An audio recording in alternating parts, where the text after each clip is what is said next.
순간 숨이 멎을 것 같았어요. 갑판 위에서 무기 상자들이 옮겨지고 있었습니다. 그리고 그 한가운데 익숙한 얼굴이 보였습니다. 박진, 석소령. 항상 거만한 미소를 짓고 다니는 그 얼굴이 달빛 아래에 선명했습니다. 박소령이 민간인처럼 보이는 남자와 악수를 했어요. 이번 물건도 확실하지? 걱정 마십시오. 동남아로 빼돌릴 겁니다. 흔적도 안 남겨요. 혜준이 손이 떨렸습니다. 그때였습니다. 당장 멈춰.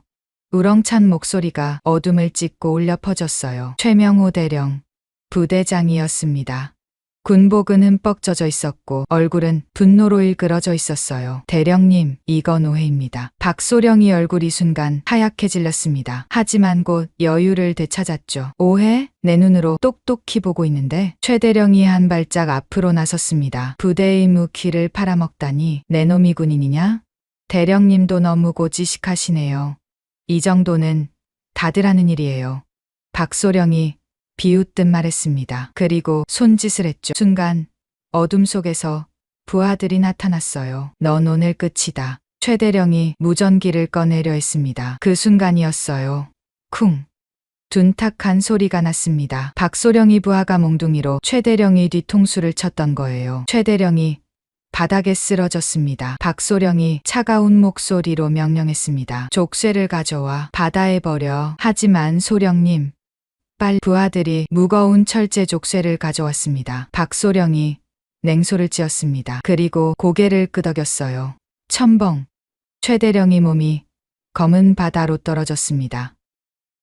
위기에 처한 대령과 그걸 지켜보고 있던 주인공 혜준. 앞으로 어떻게 될지 끝까지 지켜봐 주세요. 그 전에 구독과 좋아요 눌러주시면 오늘 하루 행복하실 겁니다. 시작하겠습니다.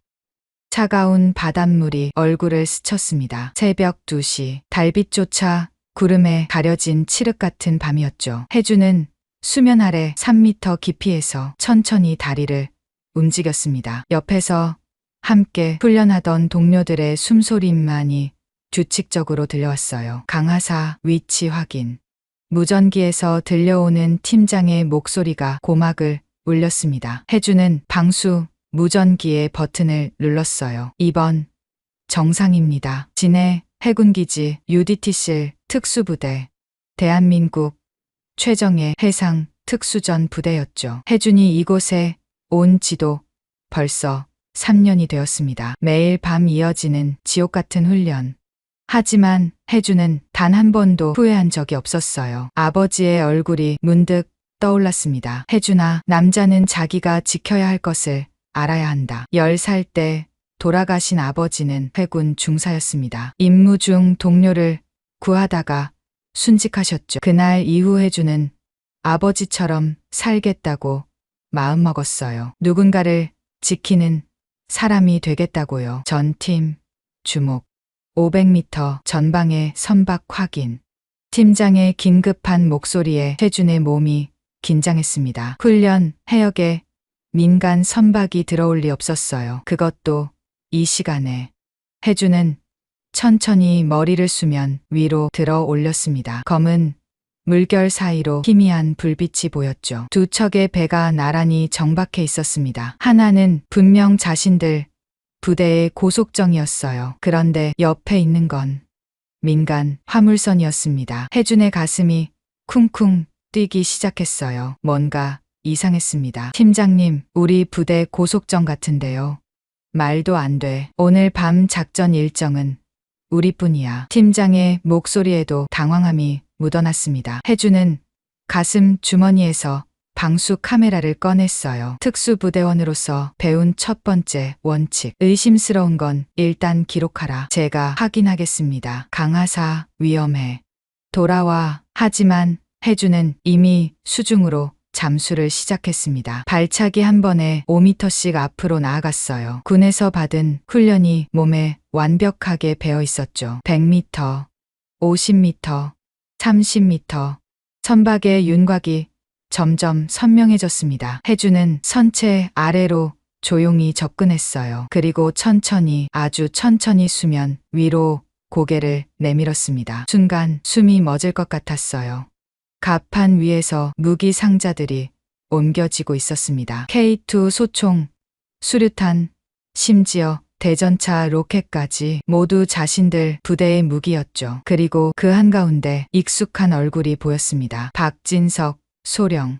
부대의 작전 참모였죠. 항상 거만한 미소를 짓고 다니는 그 얼굴이 달빛 아래 선명했습니다. 박소령이 민간인처럼 보이는 남자와 악수를 했어요. 이번 물건도 확실하지? 걱정 마십시오. 동남아로 빼돌릴 겁니다. 흔적도 안 남겨요. 혜준의 손이 떨렸습니다. 하지만 카메라 셔터를 누르는 것은 멈추지 않았어요. 증거를 남겨야 했으니까요. 그때였습니다. 당장 멈춰.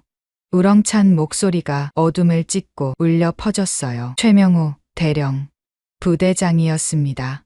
언제 나타났는지 고속정 갑판에 서 있었죠. 군복은 흠뻑 젖어 있었고 얼굴은 분노로 일그러져 있었어요. 대령님, 이건 오해입니다. 박소령의 얼굴이 순간 하얗게 질렸습니다. 하지만 곧 여유를 되찾았죠. 오해? 내 눈으로 똑똑히 보고 있는데. 최 대령이 한 발짝 앞으로 나섰습니다. 그의 주먹이 단단히 쥐어져 있었어요. 부대의 무기를 팔아먹다니. 내 놈이 군인이냐? 대령님도 너무 고지식하시네요. 이 정도는 다들 하는 일이에요. 박소령이 비웃듯 말했습니다. 그리고 손짓을 했죠. 순간 어둠 속에서 부하들이 나타났어요. 모두 박소령의 신복들이었습니다. 설마 저를 잡으실 건 아니겠죠? 제가 누구 사위인지 아시잖아요. 그딴 건 상관없어. 넌 오늘 끝이다. 최 대령이 무전기를 꺼내려 했습니다. 그 순간이었어요. 쿵! 둔탁한 소리가 났습니다. 박소령의 부하가 몽둥이로 최 대령의 뒤통수를 쳤던 거예요. 최 대령이 비틀거렸습니다. 그러자 나머지 부하들이 달려들었죠. 그만해. 혜준이 자신도 모르게 소리치려 했지만 목소리는 나오지 않았습니다. 무서웠어요. 너무나 무서웠습니다. 최 대령이 바닥에 쓰러졌습니다. 피가 갑판을 적시기 시작했어요. 박소령이 차가운 목소리로 명령했습니다. 족쇄를 가져와 바다에 버려. 하지만 소령님, 빨리. 부하들이 무거운 철제 족쇄를 가져왔습니다. 최 대령의 발목에 단단히 채웠죠. 최 대령이 희미하게 눈을 떴어요. 하지만 저항할 힘은 없어 보였습니다. 미안합니다, 대령님. 어쩔 수 없네요. 박소령이 냉소를 지었습니다. 그리고 고개를 끄덕였어요. 첨벙. 최 대령의 몸이 검은 바다로 떨어졌습니다. 무거운 족쇄 때문에 순식간에 가라앉기 시작했죠. 혜준의 머릿속이 하얗게 변했습니다. 심장이 미친 듯이 뛰었어요. 도망쳐야 한다는 생각과 구해야 한다는 생각이 충돌했습니다. 1초, 2초, 3초. 시간이 멈춘 것 같았어요. 그리고 혜준은 깨달았습니다. 지금 이 순간 자신이 진짜 어떤 사람인지 선택해야 한다는 것을요. 아버지의 목소리가 다시 들렸습니다. 남자는 자기가 지켜야 할 것을 알아야 한다. 혜준은 심호흡을 했습니다. 그리고 수중으로 몸을 던졌어요. 차가운 물이 온몸을 감쌌습니다. 하지만 혜준은 멈추지 않았죠. 최 대령이 가라앉는 방향으로 전력을 다해 잠수했습니다. 5m, 10m, 15m.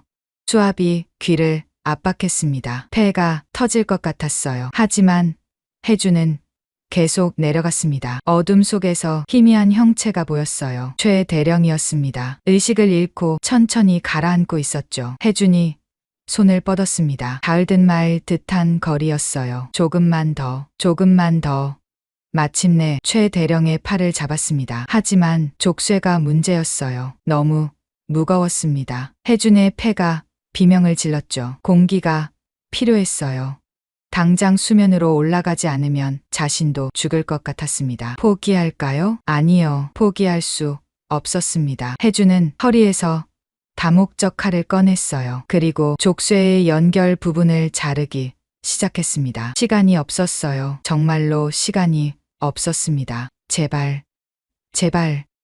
혜준의 마음속 절규가 바다를 가득 채웠습니다. 그 순간 무언가가 혜준의 가슴 속에서 폭발했어요. 두려움도 고통도 모든 것이 사라졌습니다. 오직 한 가지 생각만 남았죠. 이 사람을 구해야 한다. 반드시 구해야 한다. 그것이 최준이 선택한 길이었습니다. 칼날이 족쇄를 긁는 소리가 물속에서 울렸습니다. 깍, 깍. 아무 소용이 없었어요. 족쇄는 너무 두꺼웠고 혜준의 폐는 이미 한계에 다다랐습니다. 가슴이 불타는 것 같았죠. 최명호 대령의 몸이 축 늘어져 있었습니다. 완전히 의식을 잃은 상태였어요. 더 이상 시간이 없었습니다. 혜준은 등에 메고 있던 예비 호흡기를 꺼냈어요. 특수부대원들은 항상 비상용 호흡기를 가지고 다녔죠. 떨리는 손으로 호흡기를 최 대령의 입에 물렸습니다. 푸쉬쉬. 공기가 최 대령의 폐로 들어갔어요. 하지만 반응이 없었습니다. 혜준의 눈앞이 흐려지기 시작했어요. 산소 부족이었죠. 안 돼. 포기할 수 없어. 혜준은 자신의 호흡기를 입에 물고 심호흡을 했습니다. 그리고 다시 칼을 들었어요.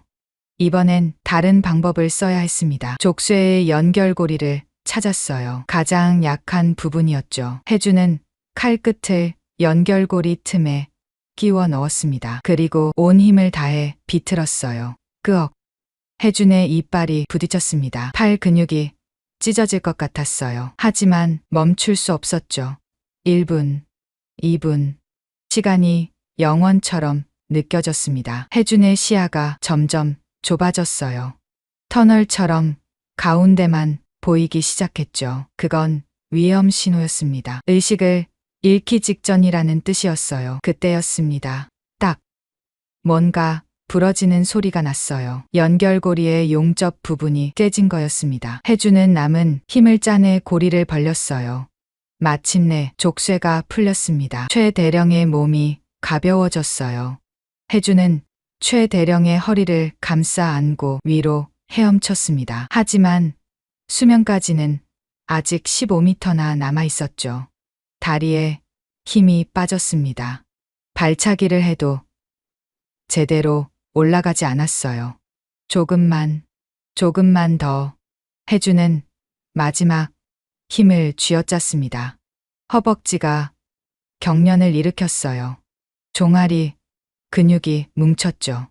그래도 계속 발을 움직였습니다. 10m, 7m, 5m. 수면의 빛이 보이기 시작했어요. 희미한 달빛이었지만 혜준에게는 천국의 문처럼 보였습니다. 3m, 1m, 첨벙. 수면을 뚫고 나온 순간 혜준은 미친 듯이 숨을 들이마셨어요. 헉. 폐가 터질 것 같았습니다. 온몸이 떨렸어요. 하지만 쉴 시간이 없었죠. 최 대령이 여전히 숨을 쉬지 않고 있었으니까요. 혜준은 최 대령을 뒤집어 등을 대고 뛰었습니다. 그리고 턱을 들어 올려 기도를 열었어요. 대령님. 대답이 없었습니다. 혜준은 최 대령의 코를 막고 입에 공기를 불어넣었어요. 1번, 2번, 3번. 그리고 가슴 압박을 시작했습니다. 1, 2, 3, 4. 물 위에서 심폐소생술을 하는 건 거의 불가능에 가까웠어요. 하지만 혜준은 포기하지 않았습니다. 최 대령의 가슴을 계속 눌렀어요. 제발 숨 쉬세요. 혜준의 목소리가 갈라졌습니다. 눈물이 바닷물과 섞여 흘러내렸어요. 그때 최 대령이 갑자기 기침을 했습니다. 콜록. 바닷물이 입에서 쏟아져 나왔어요. 최 대령이 간신히 숨을 쉬기 시작했습니다. 살아난 거예요. 대령님, 괜찮으세요? 최 대령의 눈이 희미하게 떠졌습니다. 초점이 맞지 않는 눈이었어요. 그리고 다시 의식을 잃었죠. 하지만 숨은 쉬고 있었습니다. 그것만으로도 기적이었어요. 혜준은 주위를 둘러봤습니다. 박진석의 배는 이미 사라지고 없었어요. 자신들을 찾는 사람도 없었죠. 망망대해에 둘만 남겨진 거였습니다. 가장 가까운 육지는 4km 떨어진 무인도였어요. 훈련 때 몇 번 가본 적이 있었죠. 거기까지 가야 했습니다. 최 대령을 데리고요. 혜주는 최 대령의 몸을 옆으로 돌려 팔로 감쌌습니다. 그리고 천천히 헤엄치기 시작했어요. 한 팔로만 헤엄쳐야 했기 때문에 속도가 나지 않았죠. 100m를 가는데 10분이 걸렸습니다. 바람이 불기 시작했어요. 파도가 높아졌죠. 짠물이 계속 얼굴을 때렸습니다. 혜준의 체온이 떨어지기 시작했어요. 대령님, 조금만 참으세요. 혜준이 중얼거렸습니다. 최 대령에게 하는 말인지 자신에게 하는 말인지 알 수 없었어요. 1km를 지났을 때 혜준의 왼팔이 마비되기 시작했습니다. 차가운 물 때문이었죠. 손가락 감각이 사라졌어요.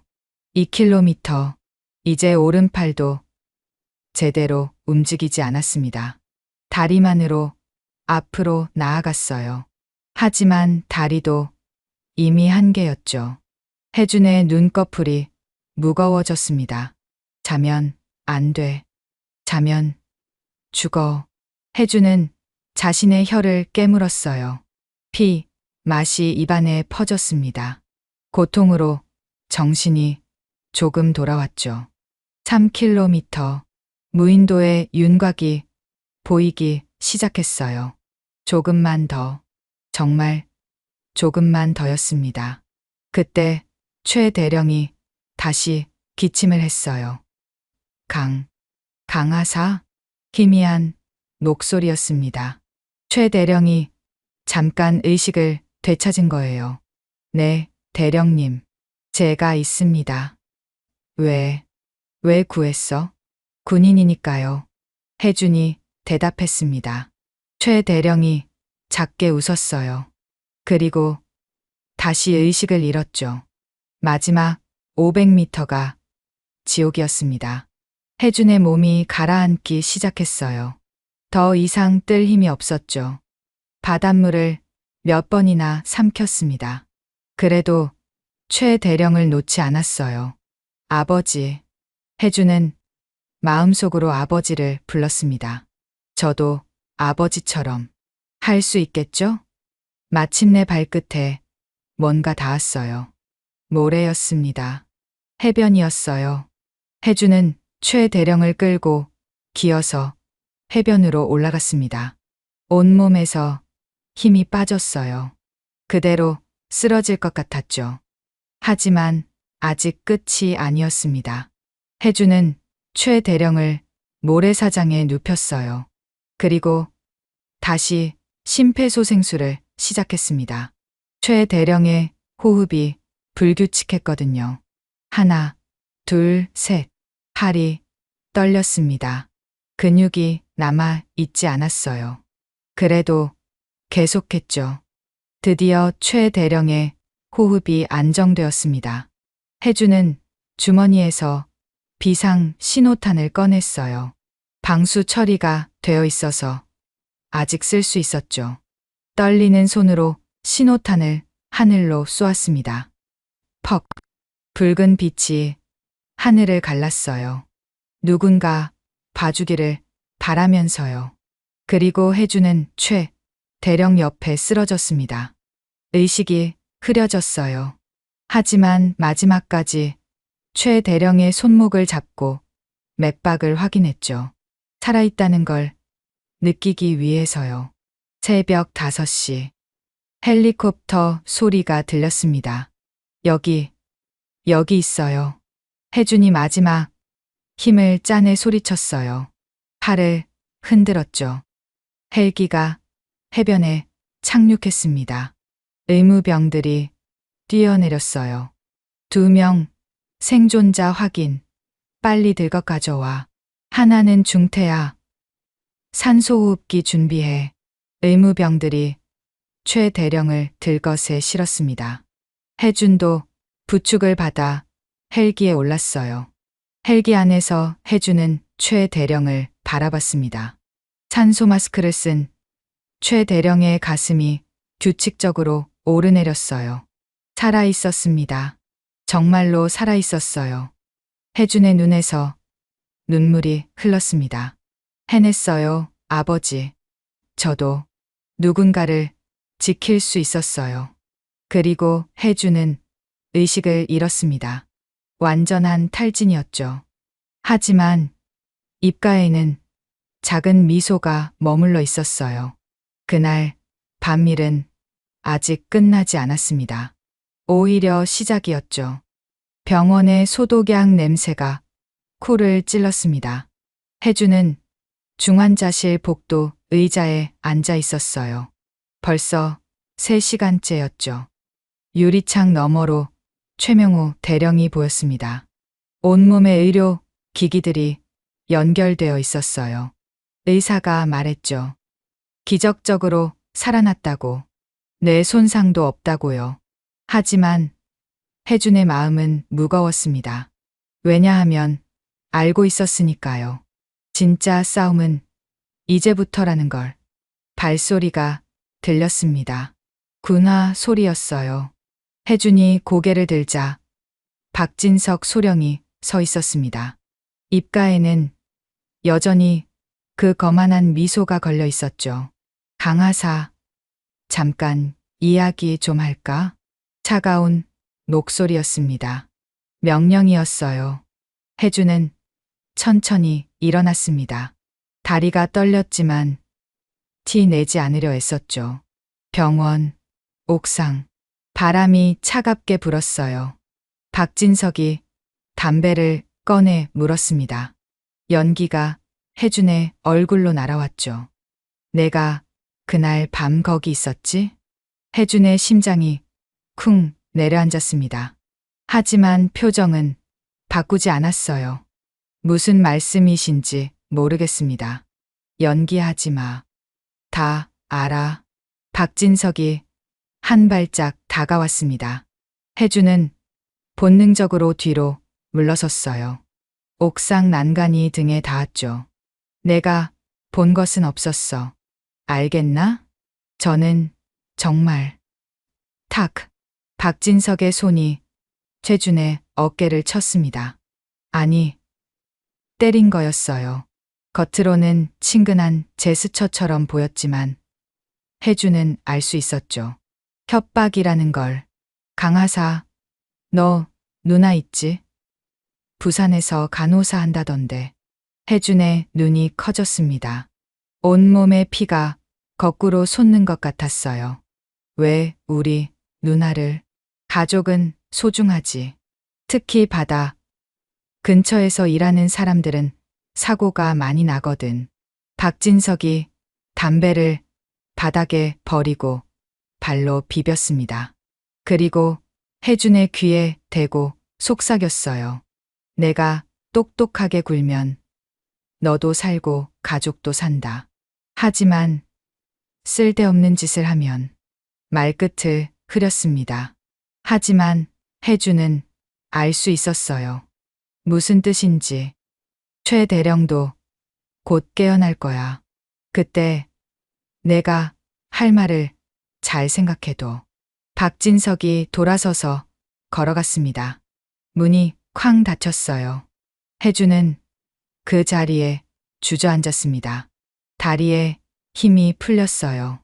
손이 떨렸죠. 무서웠습니다. 정말로 무서웠어요. 자신이 아니라 가족이 위험하다는 게. 2시간 후 대령님이 깨어나셨습니다. 간호사의 말에 최준은 중환자실로 뛰어갔어요. 최 대령이 눈을 뜨고 있었습니다. 초점은 또렷했어요. 해준을 보자 작게 미소를 지었죠. 강하사, 고맙네. 쉰 목소리였습니다.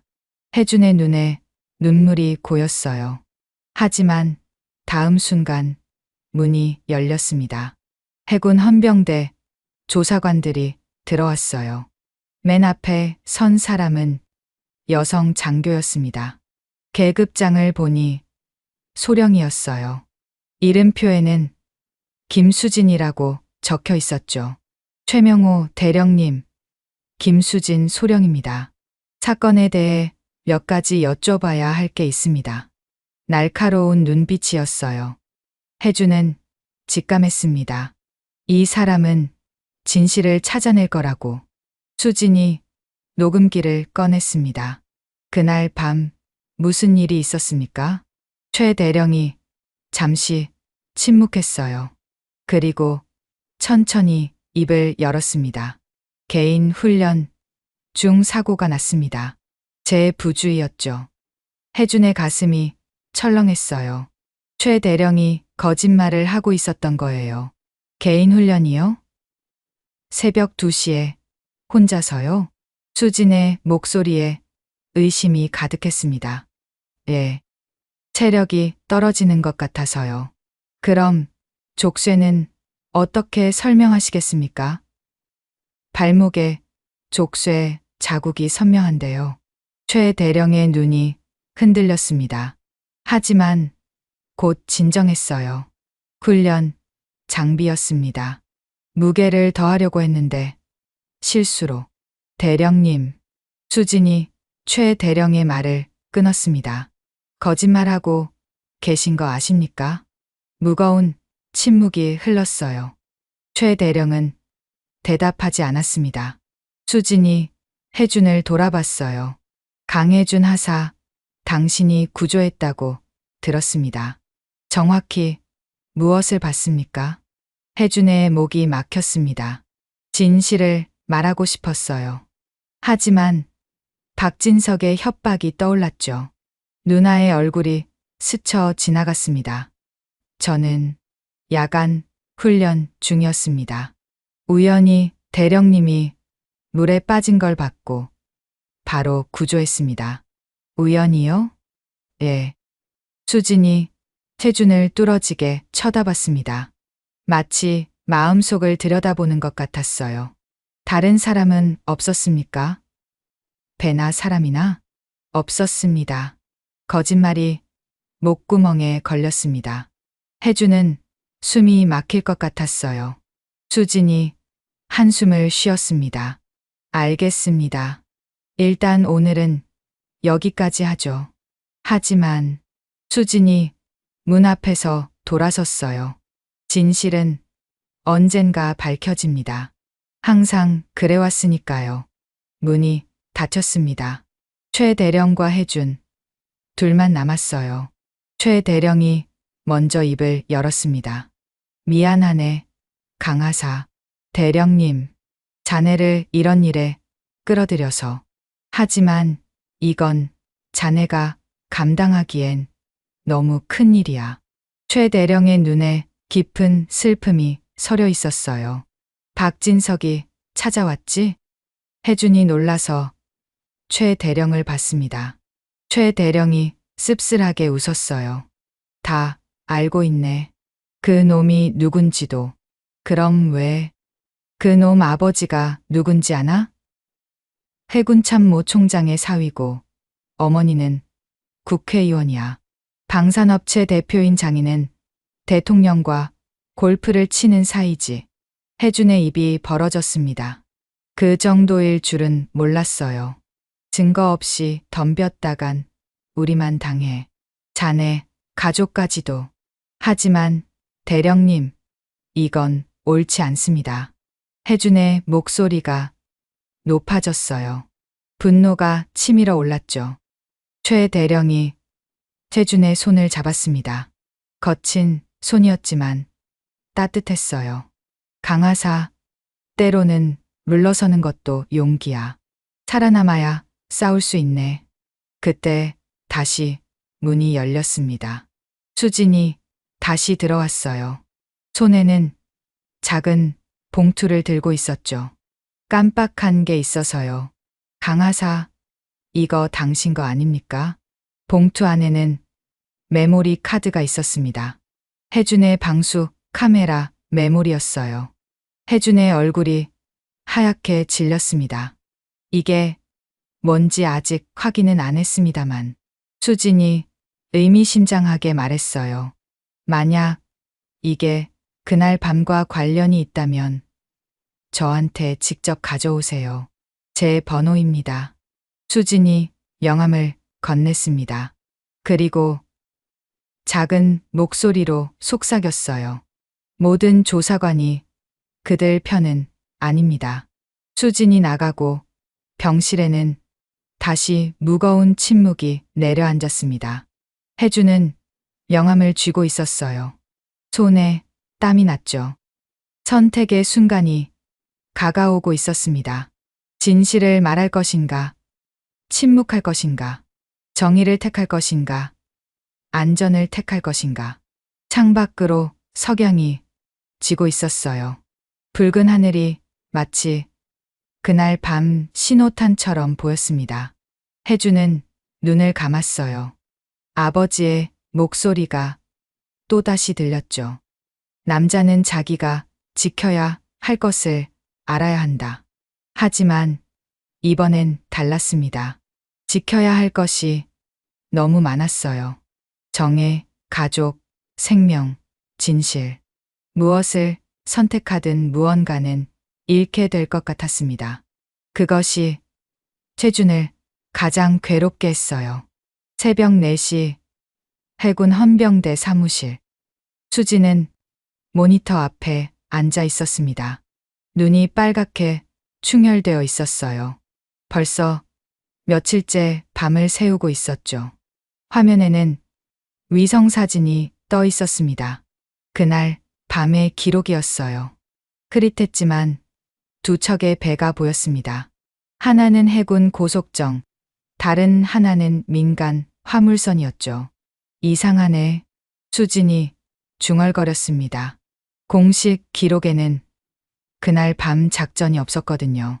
그런데 왜 고속정이 거기 있었을까요? 마우스를 클릭했습니다. 다음 사진이 나타났어요. 30분 후 사진이었죠. 화물선은 사라지고 고속정만 남아 있었습니다. 그리고 물속에 희미한 형체가 보였어요.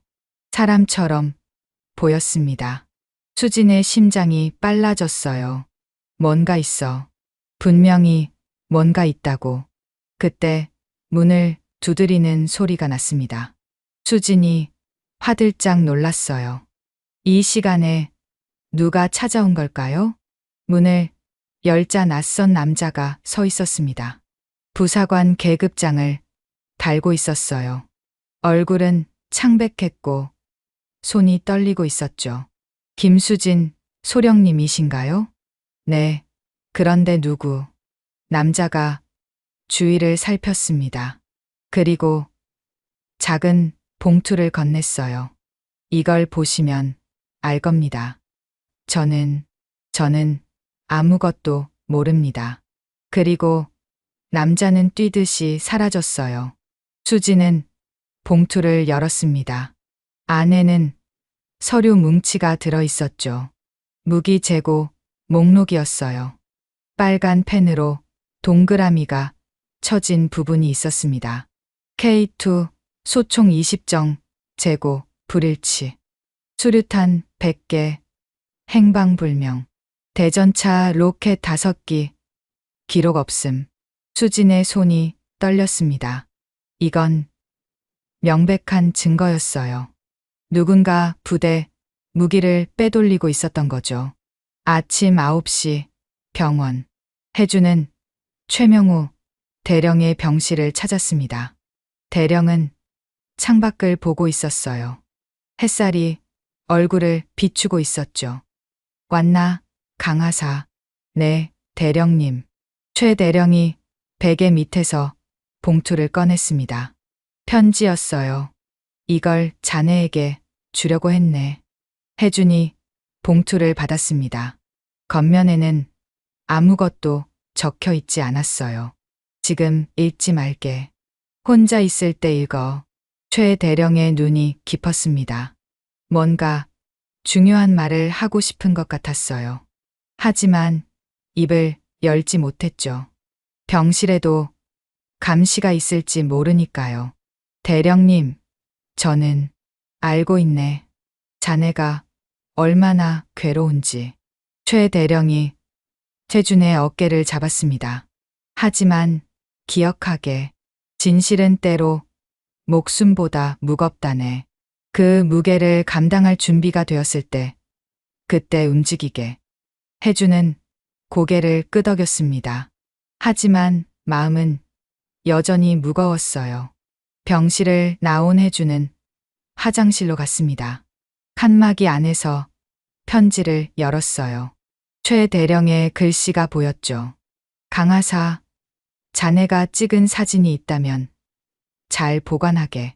그것이 유일한 증거일 수 있네. 하지만 섣불리 움직이지 말게.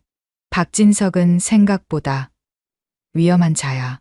그의 배후에는 더 큰 조직이 있네. 무기 밀매는 빙산의 일각일 뿐이야. 만약 내게 무슨 일이 생긴다면 김수진 소령을 찾아가게. 그녀는 믿을 수 있는 사람이네.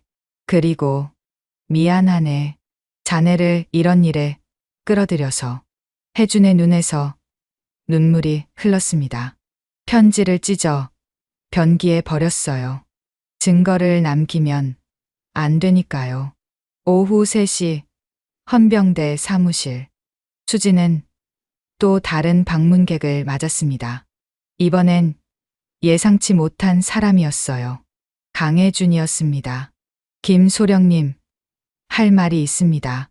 혜준의 목소리가 떨렸어요. 수지는 문을 닫고 녹음기를 껐습니다. 편하게 말하세요. 혜준은 주머니에서 메모리 카드를 꺼냈어요. 수진이 전에 돌려준 그것이었죠. 이 안에 증거가 있습니다. 수진이 메모리 카드를 컴퓨터에 넣었습니다. 사진들이 화면에 나타났어요. 박진석이 무기를 거래하는 장면이 선명했습니다. 세상에. 수진이 숨을 들이켰어요. 하지만 다음 순간 표정이 어두워졌습니다. 이것만으로는 부족해요. 박진석이 저 사람이라는 걸 확실히 증명할 수 없거든요. 야간이라 얼굴이 선명하지 않아요. 혜준의 어깨가 축 처졌습니다. 그때 수진의 전화가 울렸어요. 여보세요. 뭐라고요? 지금 당장요? 수진의 얼굴이 하얗게 질렸습니다. 전화를 끊고 혜준을 봤어요. 상부에서 이 사건 조사를 중단하라고 합니다. 즉시요. 왜요? 박진석의 압력인 것 같아요. 그들이 먼저 움직였네요. 수진이 주먹을 쥐었습니다. 분노가 얼굴에 가득했어요. 하지만 포기할 수 없어요. 이대로는 안 돼요. 수진이 서랍에서 USB를 꺼냈습니다. 그리고 사진들을 복사하기 시작했어요. 공식적으로는 조사를 중단하지만 비공식적으로는 계속할 겁니다. 위험하지 않을까요? 위험하죠. 하지만 수진이 혜준을 똑바로 봤습니다. 정의를 포기하면 우리는 왜 군인이 된 건가요? 그 말에 혜준의 가슴 속에서 뭔가가 움직였습니다. 작은 불꽃 같은 거였어요. 저녁 7시 부대 막사. 혜준은 짐을 싸고 있었습니다. 저녁 신청서를 냈어요. 더 이상 이곳에 있을 수 없었죠.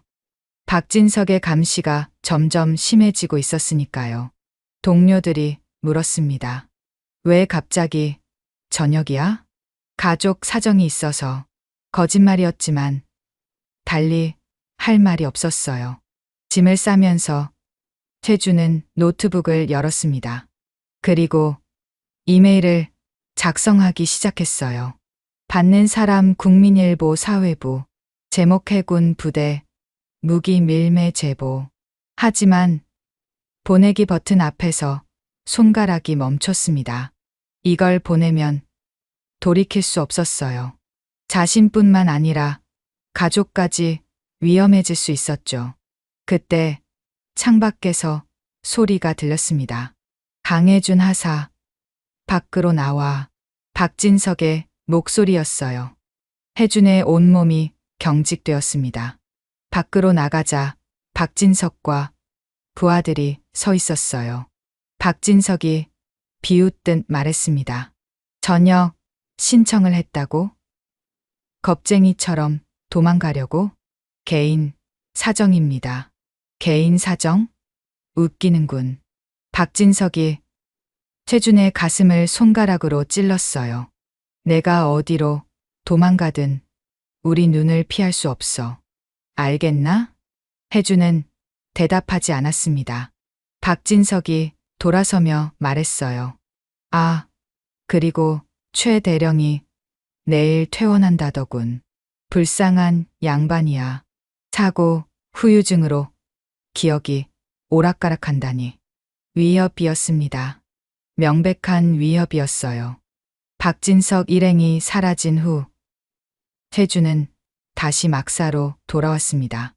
노트북 화면에는 여전히 이메일이 떠 있었어요. 혜준은 깊은 한숨을 쉬었습니다. 그리고 딸깍 마우스를 움직였어요.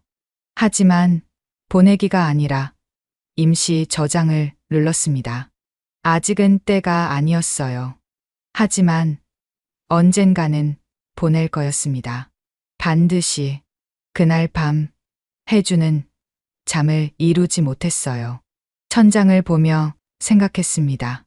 자신이 옳은 선택을 한 건지, 비겁한 선택을 한 건지, 아버지라면 어떻게 했을까요? 답은 알 수 없었습니다. 하지만 한 가지는 확실했어요. 균열이 시작되었다는 것. 작은 균열이었지만 언젠가는 커질 거였어요. 그리고 그 균열이 박진석의 세계를 무너뜨릴 거라고 혜준은 믿고 싶었습니다. 창밖으로 별이 보였어요. 그 별빛이 희망처럼 느껴졌습니다. 아주 작지만 분명히 존재하는 희망이었죠. 후 저녁식이 끝났습니다. 혜준은 군복을 벗고 민간인 옷을 입었어요.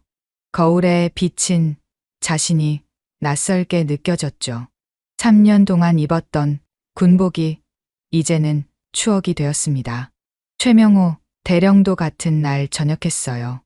명예로운 퇴직이라고 했지만 모두가 진실을 알고 있었죠. 박진석 때문이라는 걸요. 강혜준 씨. 최 대령이 부대 정문에서 혜준을 불렀습니다. 이제는 하사가 아니라 씨라고 불렀어요. 잘 지내게. 언젠가는 말끝을 흐렸습니다. 하지만 혜준은 알 수 있었어요. 언젠가는 진실이 밝혀질 거라는 뜻이었죠. 그날 저녁 뉴스. 해군 박진석 소령이 중령으로 진급했습니다. 최연소 진급 기록을 세웠는데요. 혜준은 TV를 껐습니다. 보고 싶지 않았어요. 정의는 없는 건가요? 혜준의 마음속에서 분노가 끓어올랐습니다. 하지만 어쩔 수 없었죠. 증거가 부족했고 증인도 없었으니까요. 후 부산 해양경찰 특수구조대 교관님 준비 완료했습니다. 신입 대원들이 줄지어 서 있었어요.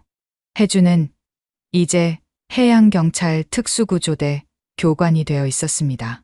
바다는 여전히 그의 삶이었어요.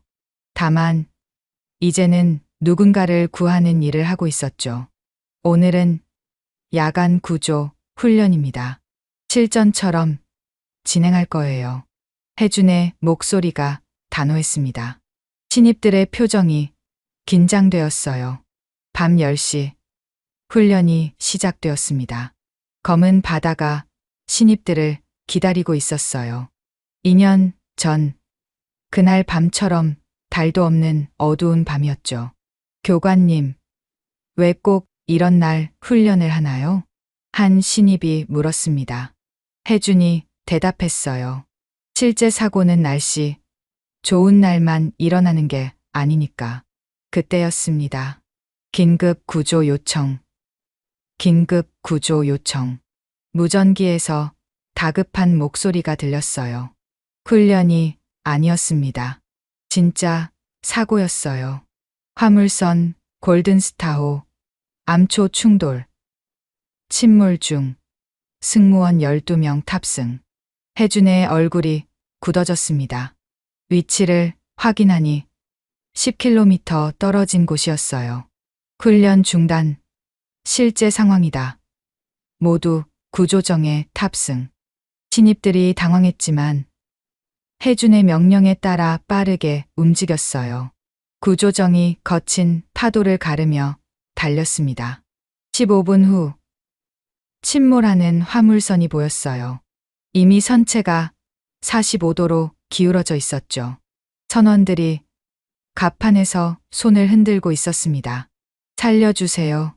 제발. 비명소리가 바람에 실려왔어요. 혜준이 확성기를 들었습니다. 침착하세요. 지금 구조하겠습니다. 하지만 파도가 너무 거셌어요. 구조정이 화물선에 접근할 수 없었죠. 교관님, 어떻게 해야 합니까? 신입들이 겁에 질려 물었습니다. 혜준은 잠시 생각했어요. 그리고 결심했죠. 내가 먼저 들어간다. 로프를 연결할 테니 따라와. 혜준이 바다로 뛰어들었습니다. 차가운 물이 온몸을 때렸어요. 2년 전 그날처럼. 하지만 이제는 두렵지 않았습니다. 할 일이 명확했으니까요. 혜준은 화물선까지 헤엄쳐 갔어요.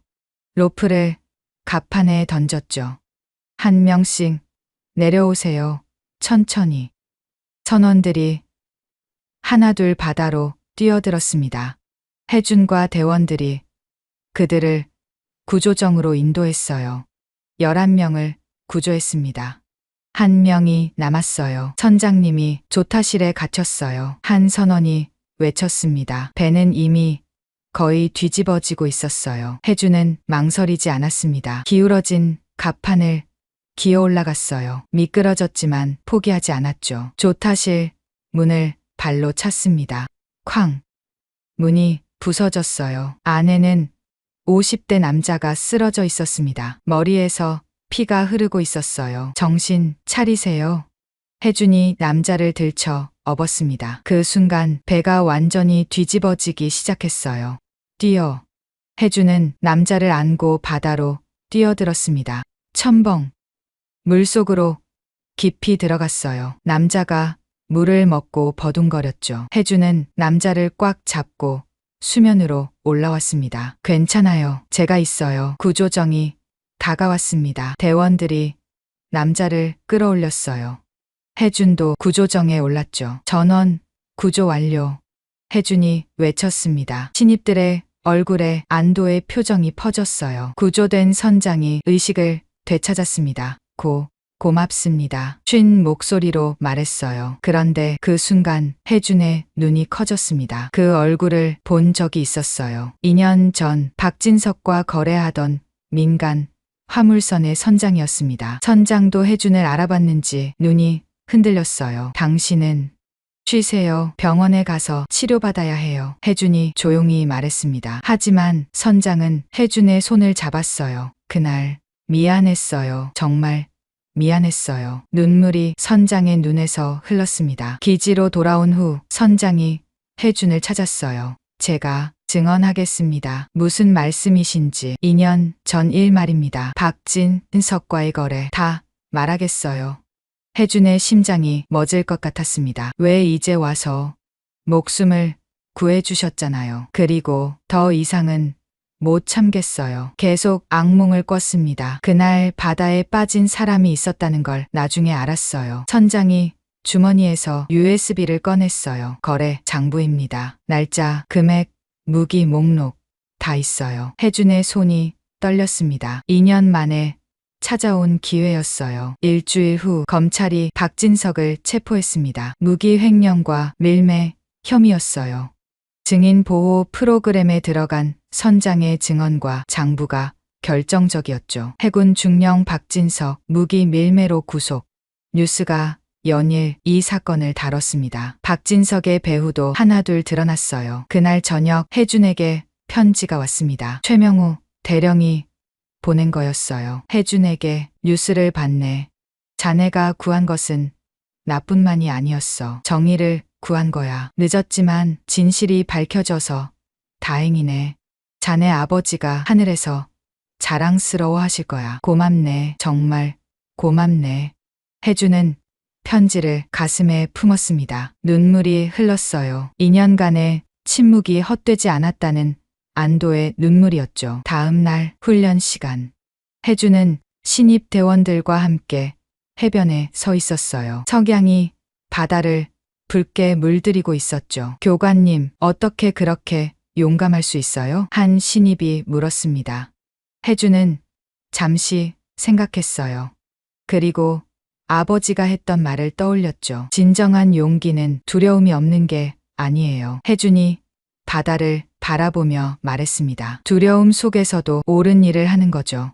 그게 진짜 용기예요. 신입들이 고개를 끄덕였어요. 파도가 해변으로 밀려왔습니다. 새로운 파도였어요. 과거의 아픔을 씻어내고 희망을 싣고 오는 파도였죠. 혜준은 미소를 지었습니다. 이제야 진짜 새로운 시작이었어요. 두려움 없이 당당하게 살아갈 수 있는 시작이었죠. 바다는 여전히 그곳에 있었습니다. 때로는 잔인하고 때로는 아름다운 바다. 혜준은 그 바다와 함께 살아갈 거였어요. 누군가를 구하며 정의를 지키며.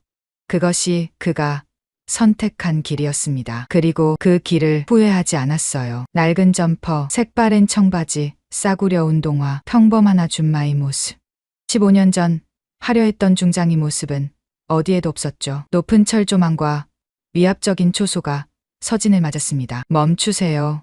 젊은이 병이 날카롭게 외쳤습니다. 박민재 대위, 이모예요. 조카 얼굴 좀 보러 왔어요. 위병이 서진을 위아래로 훑어봤습니다. 그 시선에 무시가 담겨 있었어요. 지금 몇 시인지 아십니까? 일찍 와서 죄송해요. 멀리서 와서 방문 신청은 하셨습니까? 위병이 표정이 더욱 딱딱해졌어요. 무작정 오시면 안 됩니다. 돌아가세요. 아줌마. 서진이 주먹이 살짝 떨렸어요. 시골에서 올라오신 모양인데 여기는 군부대예요. 아무나 들어올 수 없습니다. 서진은 꾹 참았어요. 무슨 일이지? 낮은 목소리가 들렸어요. 이준혁 중령이었습니다. 날카로운 눈매에 오만한 표정이었죠. 중령님, 민간인이 무작정 찾아왔습니다. 이준혁이 서진을 쳐다봤습니다. 마치 벌레를 보듯했죠. 박대위 이모분이라고 합니다. 피식 웃었습니다. 아, 그 박대위? 요즘 팀장 선발 때문에 열심인데 가족까지 나서시네. 잘 모르시겠지만 팀장이라는 자리는 아무나 가는 게 아니에요. 무엇보다 조직에 잘 맞는 사람이어야 하죠. 그리고 여자라 체력적 한계가 있고. 이준혁이 코웃음을 쳤어요. 게다가 박대위는 뭐랄까 가정환경도 그렇고 어머니도 없이 자랐다면서요? 그런 결손이 있으면 정서적으로 불안정해요. 서진이 가슴속에서 분노같이 솟았어요. 딸을 지키기 위해 죽은 척하고 살았는데 그게 오히려 딸에게 상처가 되었다니 가슴이 찢어지는 것 같았어요. 그만 돌아가세요. 이준혁이 차갑게 말했습니다. 그리고 다시는 이런 식으로 찾아오지 마세요. 박대위에게도 좋지 않습니다. 돌아서서 가는데 뒤에서 작게 소리가 들렸습니다. 저런 집안인이 한계가 있지. 순간 서진이 안에서 뭔가가 툭 하고 끊어졌습니다. 서진은 휴대폰을 꺼냈습니다. 그리고 얼마 후 허겁지겁 누군가 뛰어오고 부대는 발칵 뒤집혔습니다. 무슨 일이 벌어진 걸까요?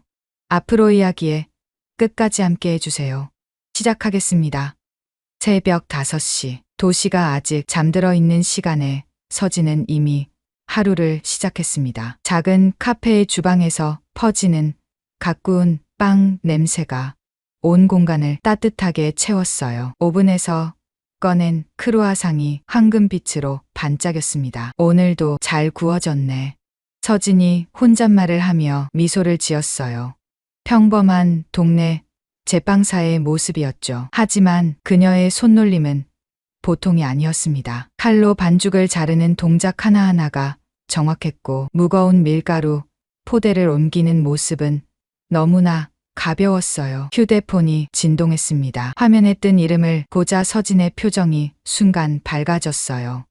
인제 딸에게서 온 문자였습니다. 이모, 잘 지내시죠? 저 이번에 중요한 작전 팀장 선발이 있어요. 꼭 되고 싶어요. 드디어 제 실력을 보여줄 기회가 왔어요. 서진의 가슴이 뭉클해졌습니다. 동시에 불안감이 스멀스멀 올라왔어요. 손가락이 미세하게 떨렸죠. 우리 딸.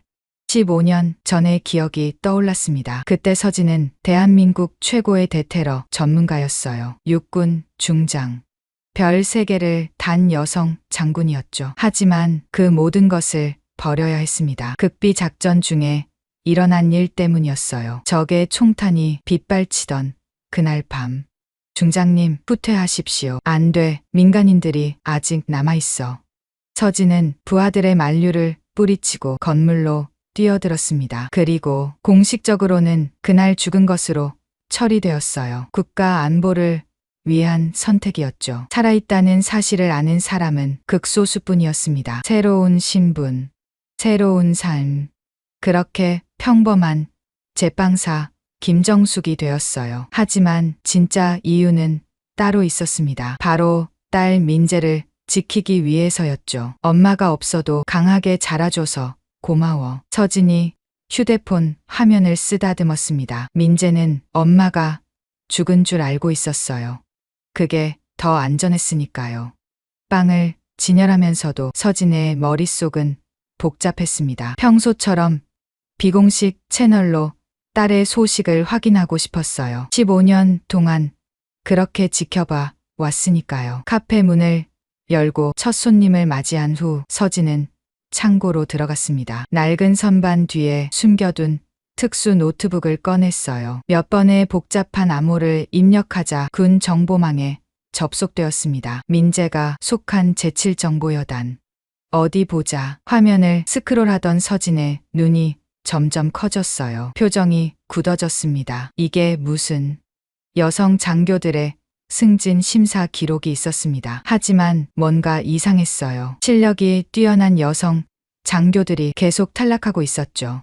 반면에 실력이 떨어지는 남성 장교들은 쉽게 승진하고 있었습니다. 서진의 손이 떨렸어요. 분노가 치밀어 올랐습니다. 아직도 이런 일이 더 깊이 파고들자 충격적인 사실이 드러났어요. 조직적으로 여성 장교들의 승진을 방해하는 세력이 있었던 겁니다. 그 중심에는 이준혁 중령과 김상훈 소령이 있었어요. 민재도 타겟이야. 서진의 숨이 거칠어졌습니다. 딸이 위험했어요. 단순히 승진해서 떨어지는 게 아니었죠. 더 큰 음모가 있을지도 몰랐습니다. 화면에 새로운 정보가 떴어요. 3일 후 제7정보여단 대테러 합동훈련 실시. 서진의 직감이 경고 신호를 보냈습니다. 오랜 경험으로 다져진 본능이었죠. 뭔가 잘못되어 가고 있었어요. 훈련이라 다시 자료를 뒤지던 중 이상한 점을 발견했습니다. 훈련 계획서에 없는 인원들이 참가 명단에 올라와 있었어요. 신원이 불분명한 사람들이었죠. 서진의 가슴이 두근거렸습니다. 심장이 빨리 뛰었어요. 설마 훈련을 가장한. 그때 카페 문이 열렸습니다. 손님이 들어온 거였어요. 서진은 재빨리 노트북을 닫고 밖으로 나갔습니다. 어서 오세요.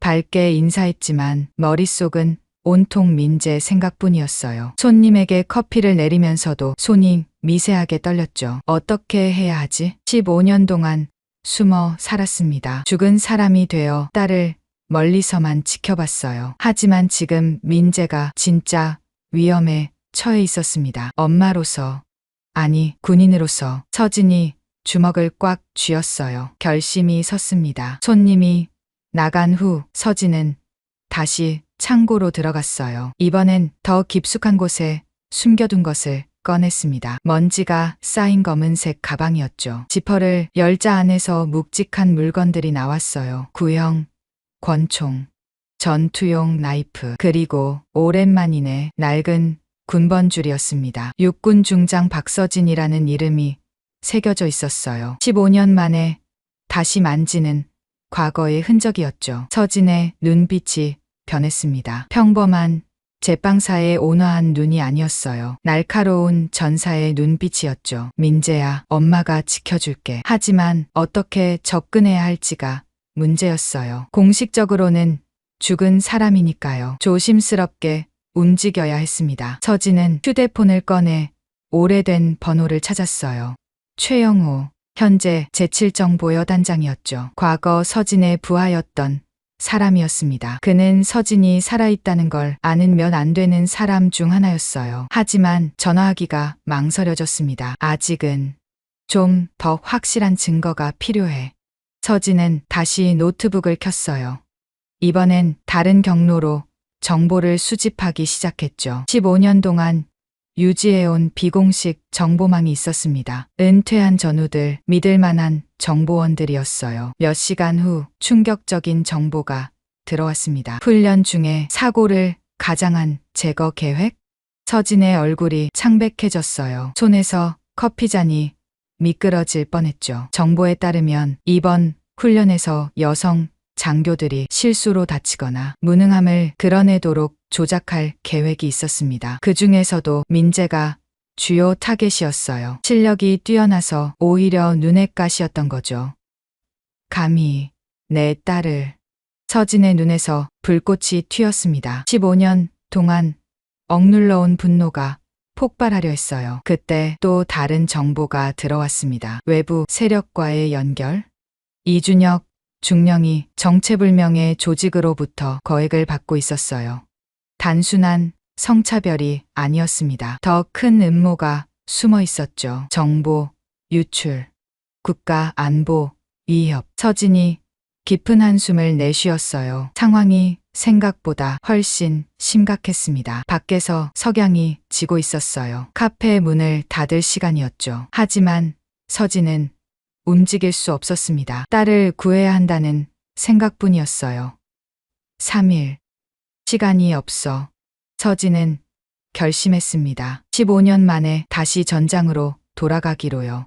비록 다른 모습으로지만 딸을 지키기 위해서라면 뭐든 할 수 있었어요. 죽은 자가 다시 일어설 때가 왔습니다. 별이 반짝이는 밤하늘을 올려다보며 서진이 중얼거렸어요. 민재야, 조금만 기다려.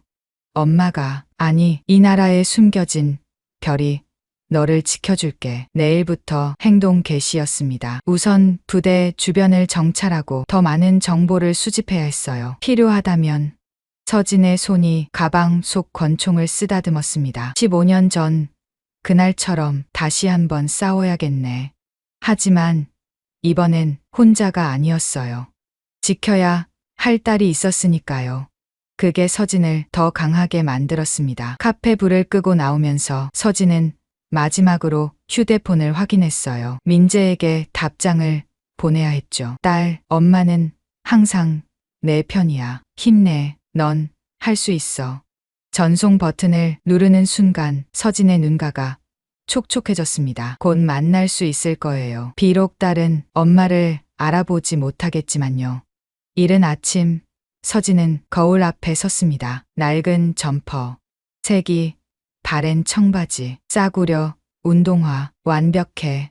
평범한 아줌마의 모습이었어요. 15년 전 화려했던 중장의 모습은 어디에도 없었죠. 서진이 씁쓸하게 웃었습니다. 손에는 갈색 종이봉투가 들려 있었어요. 민재가 좋아하는 샌드위치였죠. 정성껏 만든 거였습니다. 이모가 간다. 민재야. 그래요. 오늘은 엄마가 아닌 이모로 가기로 했어요. 더 자연스러울 테니까요. 제7정보여단 정문. 높은 철조망과 위압적인 초소가 서진을 맞았습니다. 가슴이 쿵쿵 뛰었어요. 15년 만에 다시 오는 군부대였으니까요. 멈춰요. 신분증. 젊은 위병이 날카롭게 외쳤습니다. 서진은 천천히 신분증을 꺼냈어요. 박민재 대위 이모예요. 조카 얼굴 좀 보러 왔어요. 위병이 서진을 위아래로 훑어봤습니다. 그 시선에 무시가 담겨 있었어요. 지금 시간을 아세요? 아침 7시예요. 일찍 와서 죄송해요. 멀리서 와서 방문 신청은 하셨어요? 서진이 고개를 저었습니다. 위병의 표정이 더욱 딱딱해졌어요. 무작정 오시면 안 됩니다. 돌아가세요. 잠깐만이라도. 규정이에요. 아줌마. 아줌마. 그 단어가 가슴에 박혔습니다. 서진의 주먹이 살짝 떨렸어요. 하지만 참았죠. 그럼 이 샌드위치라도 전해줄 수 있을까요? 외부 음식물 반입 금지예요. 못 배우셨어요? 위병의 말투가 점점 거칠어졌습니다. 다른 위병도 가세했어요. 시골에서 올라오신 모양인데 여기는 군부대예요. 아무나 들어올 수 없어요. 서진의 가슴 속에서 뭔가가 부글부글 끓어올랐습니다. 하지만 꾹 참았어요. 바로 그때였습니다. 무슨 일이지? 낮은 목소리가 들렸어요. 이준혁 중령이었습니다. 날카로운 눈매에 오만한 표정이었죠. 중령님, 민간인이 무작정 찾아왔습니다. 위병이 경례를 하며 보고했어요. 이준혁이 서진을 쳐다봤습니다. 그 눈빛에는 경멸이 가득했죠. 박민재 대위 이모라고요? 네. 조카 얼굴이라도. 지금은 작전 회의 중입니다. 민간인이 왔다고 중단할 수는 없죠. 이준혁의 말투는 차가웠어요. 마치 벌레를 보듯했죠. 그때 또 한 명이 나타났습니다. 김상훈 소령이었어요. 중령님, 무슨 일입니까? 박 대위 이모라는 분이 오셨어. 김상훈이 피식 웃었습니다. 아, 그 박 대위요? 요즘 팀장 선발 때문에 열심인데 가족까지 나서시네요. 서진의 눈빛이 날카로워졌어요. 하지만 겉으로는 아무것도 모르는 척했죠. 조카가 열심히 한다고 들었어요. 팀장이 되면 좋겠네요. 이준혁과 김상훈이 서로 의미심장하게 쳐다봤습니다. 이모님은 잘 모르시겠지만 팀장이라는 자리는 아무나 가는 게 아니에요. 이준혁의 목소리에 조롱이 묻어났어요. 경험도 필요하고 무엇보다 조직에 잘 맞는 사람이어야 하죠. 여자들은 체력적으로도 한계가 있고. 김상훈이 거들었습니다. 위기 상황에서 감정적이 되기 쉽거든요. 냉정한 판단이 필요한 자리인데 말이죠. 서진의 가슴 속에서 분노가 치솟았어요. 손톱이 손바닥에 박힐 정도로 주먹을 쥐었죠. 하지만 표정은 그대로였습니다. 그래도 민재는 실력이 좋다고. 실력? 이준혁이 코웃음을 쳤어요. 실력만 좋다고 되는 게 아니에요. 전통이라는 게 있고 질서라는 게 있죠. 게다가 박 대위는 뭐랄까 가정환경도 그렇고. 김상훈이 말끝을 흐렸습니다. 어머니도 없이 자랐다면서요? 그런 결손이 있으면 정서적으로 불안정할 수밖에. 순간 서진의 안에서 뭔가가 툭 하고 끊어졌습니다. 딸을 지키기 위해 죽은 척하고 살았는데 그게 오히려 딸에게 상처가 되었다니. 가슴이 찢어지는 것 같았어요. 그만 돌아가세요. 이준혁이 차갑게 말했습니다. 그리고 다시는 이런 식으로 찾아오지 마세요. 박 대위에게도 좋지 않습니다. 예, 알겠습니다. 서진이 고개를 숙였어요. 굴복한 것처럼 보였지만 사실은 달랐죠. 눈빛을 숨기기 위해서였습니다. 돌아서는 길에 들리는 소리. 저런 집안이니 박대위도 한계가 있지. 맞아요. 아무리 노력해도 타고난 건 못 바꾸죠. 서진의 걸음이 잠시 멈췄습니다. 그리고 다시 걸었어요. 천천히, 하지만 단단하게. 주차장에 도착한 서진은 휴대폰을 꺼냈습니다. 최영우 여단장. 그 이름이 화면에 떴어요. 손가락이 통화 버튼 위에서 떨렸죠. 아직은 아니야. 서진이 중얼거렸습니다. 민재가 자기 힘으로 이겨내게. 그래야 해. 하지만 불안했어요. 가슴이 답답했습니다. 그래서 결정했죠. 부대 주변을 둘러보기로요. 후문 쪽으로 천천히 걸었습니다. 산책하는 동네 주민처럼 자연스럽게요. 15분쯤 걸었을까요? 후문 근처에서 수상한 차량들이 보였어요. 민간 차량이었지만 뭔가 달랐습니다. 서진의 본능이 경고했죠. 나무 뒤에 숨어서 지켜봤어요. 차에서 남자들이 내렸습니다. 그중 한 명이 전화를 받았어요. 목소리가 작았지만 서진의 귀에는 들렸죠. 네, 중령님. 모든 준비는 끝났습니다. 중령님? 서진의 눈빛이 날카로워졌어요. 내일 훈련에서 확실하게 처리하죠. 여자들이 얼마나 무능한지 보여주겠습니다. 심장이 쿵쿵 뛰었습니다. 역시 음모가 있었어요. 남자들이 트렁크를 열었습니다. 안에는 검은색 가방들이 가득했죠. 그중 하나가 살짝 열렸는데 특수 장비? 서진이 숨을 멈췄어요. 일반 훈련용이 아니었습니다. 실전용 장비였죠. 이건 너무 위험한데.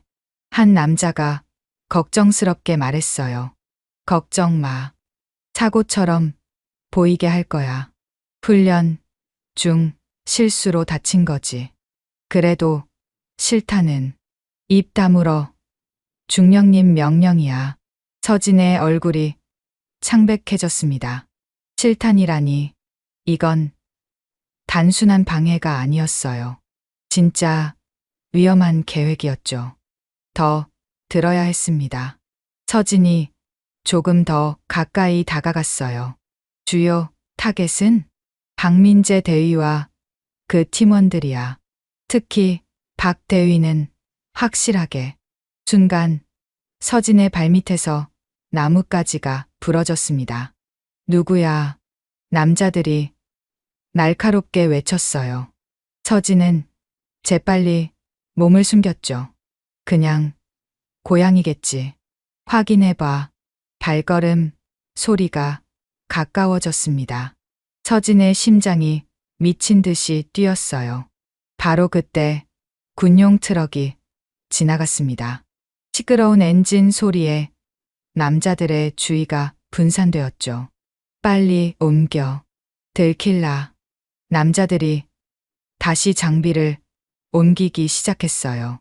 서진은 그 틈을 타서 조용히 빠져나왔습니다. 충분히 멀어진 후에야 거친 숨을 내쉬었어요. 내일이 디데이야. 서진의 눈빛이 단단해졌습니다. 더는 숨어만 있을 수 없었어요. 휴대폰을 다시 꺼냈습니다. 이번엔 다른 번호를 찾았죠. 15년 동안 연락하지 않았던 번호들이었어요. 때가 왔어.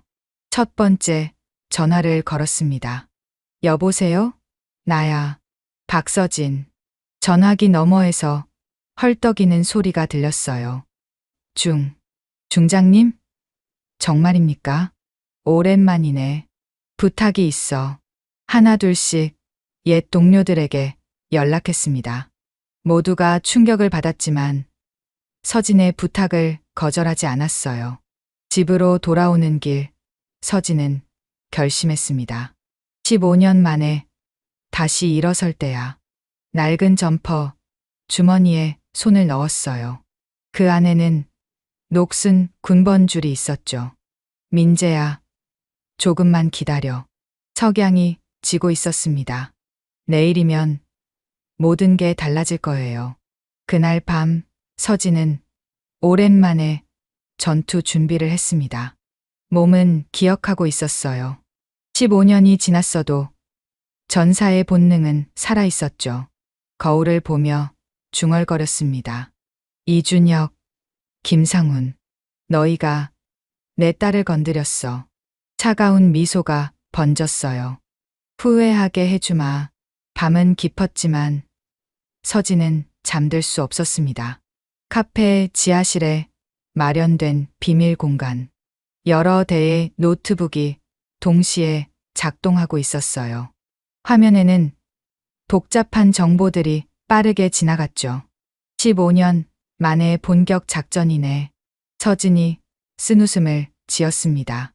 손가락이 키보드 위를 춤추듯 움직였어요. 첫 번째, 정보원에게서 연락이 왔습니다. 중장님, 확인했습니다. 내일 훈련에 정체불명의 인원 12명이 추가로 투입됩니다. 서진의 눈빛이 차가워졌어요. 신원은 위조된 것 같습니다. 군적 조회가 안 돼요. 가슴이 철렁했습니다. 위조 신분으로 침투한다는 건 정말 위험한 계획이 있다는 뜻이었죠.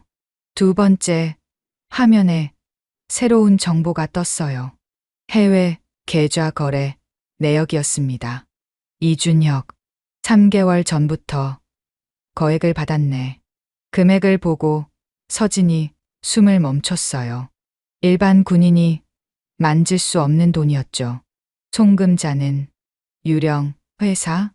더 파고들자 충격적인 사실이 드러났습니다. 그 회사는 국제정보 브로커와 연결되어 있었어요. 정보 거래. 설마 우리 군 기밀을? 서진의 손이 떨렸습니다. 이건 단순한 성차별 문제가 아니었어요. 국가 반역죄에 해당하는 중대 범죄였죠. 세 번째, 정보원에 전화가 왔어요. 중장님, 더 큰 문제가 있습니다. 말해. 내일 훈련 시나리오를 확인했는데 여성 장교들이 배치된 구역에만 실탄이 준비되어 있습니다. 순간 서진의 심장이 멈추는 것 같았어요. 뭐라고? 공포탄이어야 할 탄약이 실탄으로 바뀌어 있어요. 누군가 의도적으로 전화기를 든 손에 힘이 들어갔습니다. 뼈마디가 하얗게 질렸어요. 민재도 그 구역에? 네. 박민재 대위가 이끄는 3팀이 정확히 그 구역입니다. 서진의 안에서 뭔가가 폭발했습니다. 분노와 공포가 뒤섞였어요. 노트북을 더 빠르게 두드렸습니다. 훈련 계획서가 화면에 떴어요. 오전 6시 훈련 시작. 7시 30분에 3구역 진입. 시간을 계산해 봤습니다. 만약 계획대로라면 민재팀은 가장 위험한 시간에 가장 위험한 장소에 있게 되는 거였어요. 완벽한 함정이야. 서진이 이를 갈았습니다. 네 번째, 정보가 들어왔어요. 이번엔 사진이었습니다. 이 얼굴들. 침투할 인원들의 사진이었어요. 하나같이 험악한 인상이었죠. 그중 몇 명은 국제 수배자 명단에도 있었습니다. 용병들. 진짜 프로들을 고용했네. 상황이 생각보다 훨씬 심각했어요. 이준혁은 돈을 위해 부하들의 목숨을 팔아넘긴 거였죠. 서진은 잠시 눈을 감았습니다. 머릿속으로 작전을 세웠어요. 혼자서는 무리야. 하지만 15년 동안 유지해온 비밀 조직이 있었습니다. 그림자 부대라고 불리는 전직 특수부대원들이었죠. 모두에게 연락해 한 명씩 전화를 걸었어요. 새벽 2시가 넘었지만 모두가 즉시 응답했습니다. 중장님의 부름이라면 당장 갑니다. 15년 만이네요. 기다렸습니다. 딸을 위해서라니 당연히 도와드려야죠. 믿음직한 대답들이 돌아왔어요. 서진의 눈가가 촉촉해졌습니다. 새벽 4시. 서진은 오래된 창고로 향했어요. 그곳에는 이미 10명의 전우들이 모여 있었죠. 중장님, 모두가 경례를 했습니다. 15년이 지났지만 그들의 눈빛은 여전히 날카로웠어요. 고맙다, 모두들. 서진이 작전을 설명했습니다. 듣는 이들의 표정이 점점 굳어졌어요. 그 나쁜 놈들. 감히 우리 후배들을. 분노가 창고를 가득 채웠습니다. 작전은 간단해.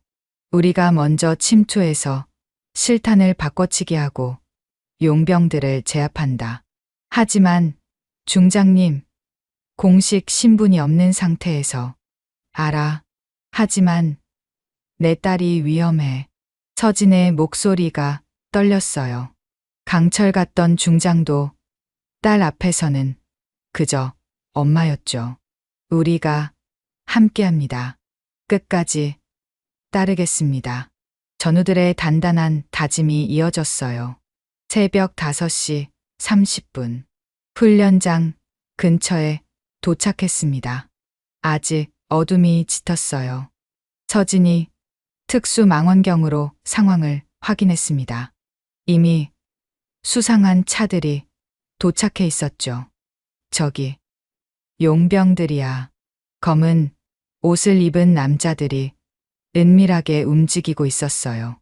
진짜 훈련 요원인 척 위장하고 있었죠. 1조는 동쪽, 2조는 서쪽으로. 나는 직접 3구역으로 간다. 중장님, 위험합니다. 민재가 있는 곳이야. 더 이상의 반대는 없었습니다. 모두가 서진의 마음을 이해했으니까요. 6시 정각. 훈련 시작을 알리는 사이렌이 울렸어요. 서진의 심장도 빠르게 뛰기 시작했죠. 작전 개시. 그림자처럼 움직이는 전사들. 15년의 공백이 무색할 정도로 완벽했어요. 서진은 통신기로 상황을 확인했습니다. 1조 실탄 창고 확보 완료. 2조 용병 3명 제압. 순조로웠어요. 하지만 서진의 불안감은 커져만 갔죠. 민재야, 조금만 버텨. 7시가 되었습니다.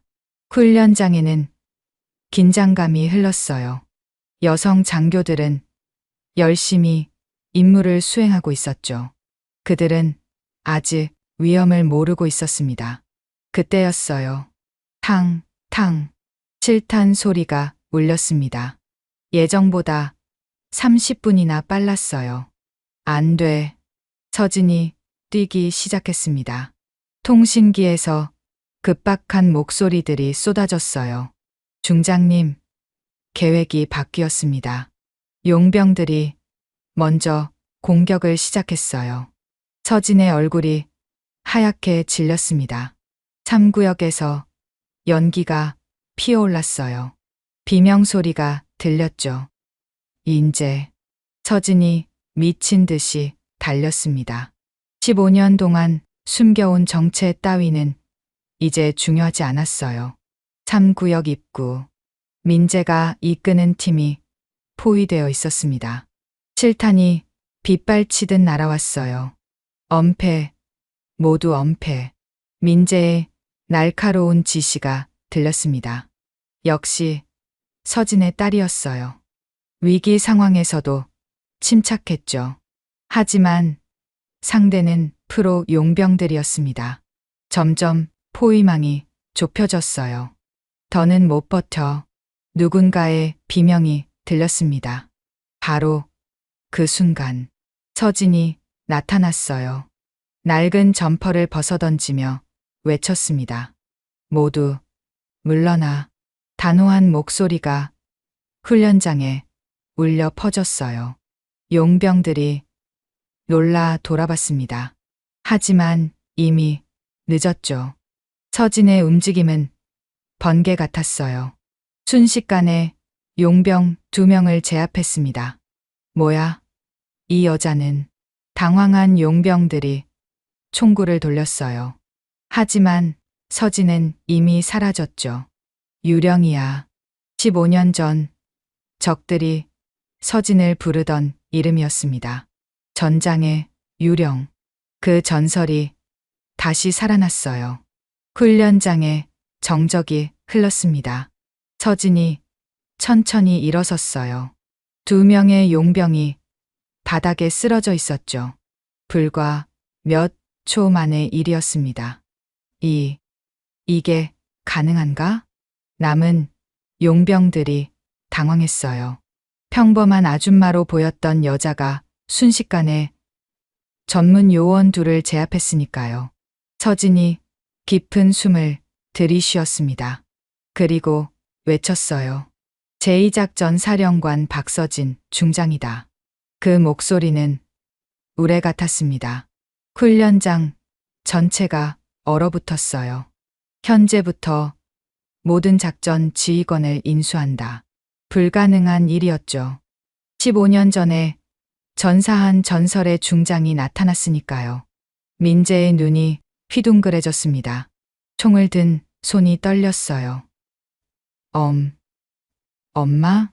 작은 목소리였지만 서진의 귀에는 천둥 소리처럼 들렸습니다. 가슴이 찢어지는 것 같았어요. 하지만 지금은 감정에 빠질 때가 아니었죠. 3팀 방어 진영으로 전환. 2시 방향 엄폐물로 이동. 명확한 지시가 떨어졌습니다. 여성 장교들이 본능적으로 움직였어요. 그 목소리에는 거부할 수 없는 힘이 있었죠. 용병들이 다시 공격을 시작했습니다. 저 여자를 쏴. 하지만 서진은 이미 움직이고 있었어요. 15년 동안 매일 단련한 몸이었습니다. 나이는 숫자에 불과했죠. 총알이 스쳐 지나갔어요. 서진이 구르며 엄폐물 뒤로 숨었습니다. 전 병력 실탄 사격 중지. 이것은 훈련이 아니다. 서진의 명령에 훈련병들이 혼란스러워했어요. 하지만 용병들은 계속 공격했죠. 바로 그때였습니다. 중장님, 지원 왔습니다. 그림자 부대가 도착했어요. 전직 특수부대원들이 용병들을 포위하기 시작했죠. 투항하라. 저항하면 사살한다. 상황이 순식간에 역전되었습니다.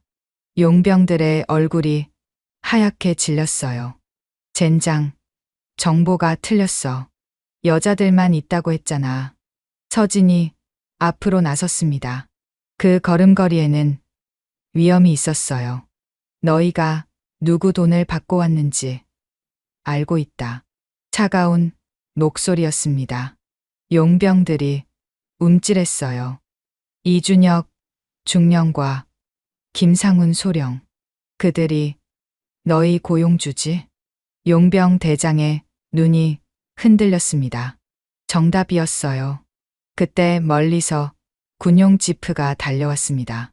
이준혁과 김상훈이 타고 있었죠. 뭐야?